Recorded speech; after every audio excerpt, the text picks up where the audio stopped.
Oui, bonjour, ici Adrien. Et aujourd'hui, je vais vous parler d'un événement très important, très particulier, sur la planète crypto-monnaie. Et surtout, pour tous ceux qui sont intéressés par le Bitcoin et ceux qui ont des Bitcoins. On parle ici du jour du halving, le jour du Bitcoin halving. Alors, qu'est-ce que c'est exactement ce fameux halving et d'où nous vient? On va faire ça très simple. Ça vient tout simplement du mot Bitcoin, vous savez tous ce que c'est, et du mot halving qui veut dire en anglais réduire de moitié. Donc, c'est une façon de décrire cet événement-là. Tous les experts partout sur la planète crypto-monnaie l'annoncent depuis beaucoup de temps. Tout le monde l'annonce pour mai 2020. On ne peut pas vraiment donner de date juste, car à vrai dire, c'est plus un calcul mathématique, un calcul algorithmique dans le blockchain qui va confirmer cette date-là. Je vous explique.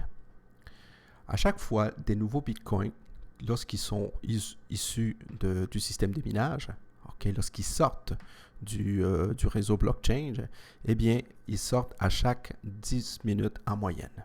Donc, à chaque 10 minutes, il se crée des nouveaux bitcoins. Lorsqu'on a instauré la première fois le système blockchain et le système Bitcoin, donc on parle ici pour les 4 premières années d'existence du Bitcoin, au début, le montant des nouveaux Bitcoins qui étaient produits à chaque 10 minutes était de 50 Bitcoins. En d'autres mots, à chaque 10 minutes, il se générait dans le système de minage 50 nouveaux Bitcoins. Donc, qu'est-ce qui est arrivé? Pour maintenir une certaine stabilité sur le Bitcoin, les programmeurs ont décidé qu'à chaque 4 ans en moyenne, ce montant devait être coupé en deux. Ça veut dire que la production devait être baissée en deux, de moitié. Et ce jour, on a fini tout simplement par l'appeler le halving day, ou le jour du split, le jour où on baisse le nombre de bitcoins qui vont être générés.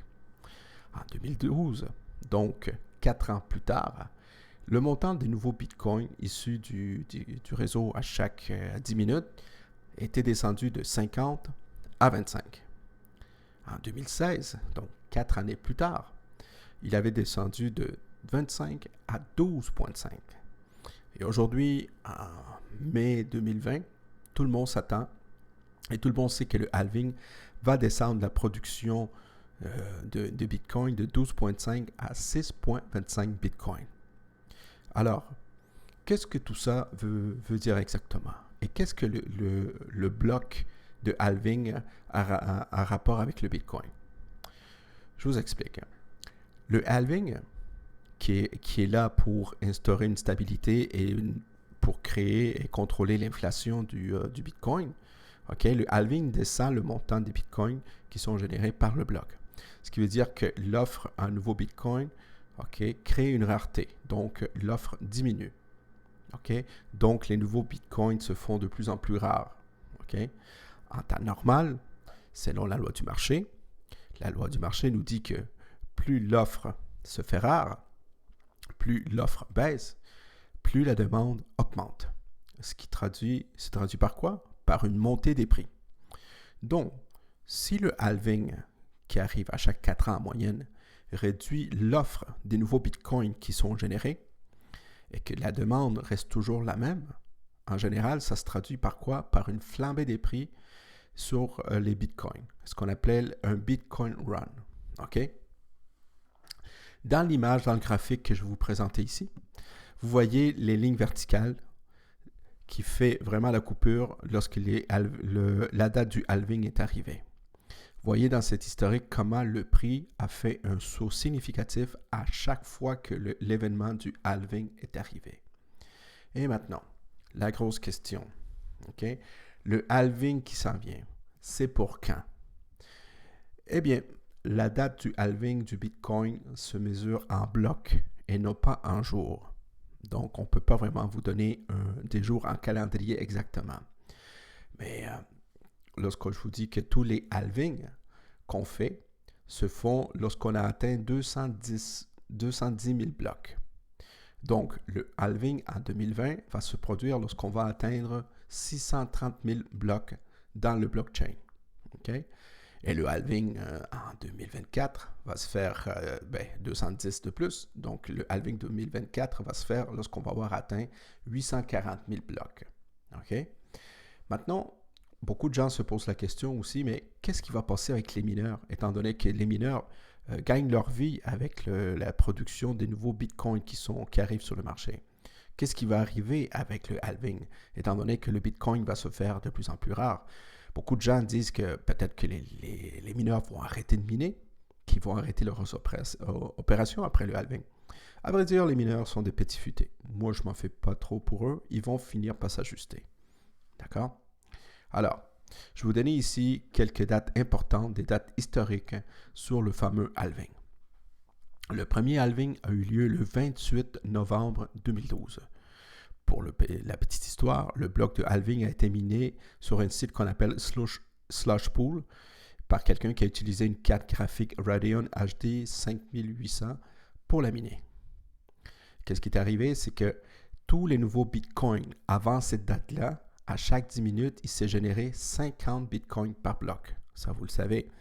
Mais aussitôt que cette date-là est arrivée, lorsqu'on a atteint ces fameux blocs, à chaque fois, à chaque nouveau bitcoin qui a été généré est descendu de 50 à 25.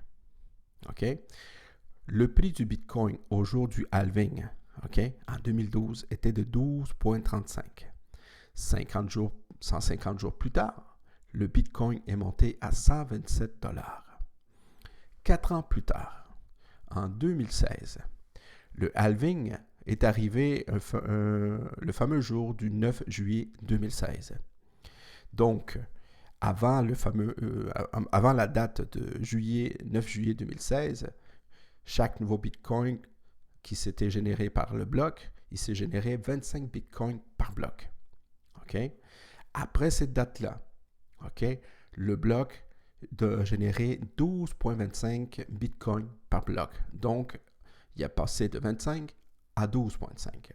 Le prix du bitcoin ce jour-là était de 650,63 $.